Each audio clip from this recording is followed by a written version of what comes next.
Лелектеги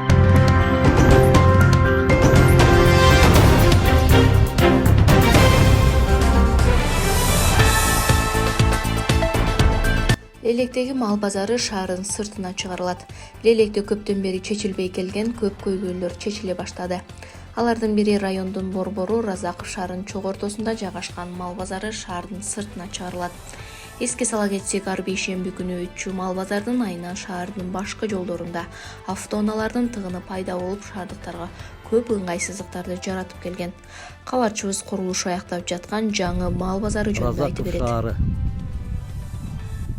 Бүгін көп жылдардан бері көйгөй болып келген мал базарын кыска аралыкта чечип, момундай ар тараптуу шарты бар базарды эң ыңгайлуу аймакка куруп жаткандыгы бул жалпы райондун калкы үчүн жагымдуу жаңылык болуш керек.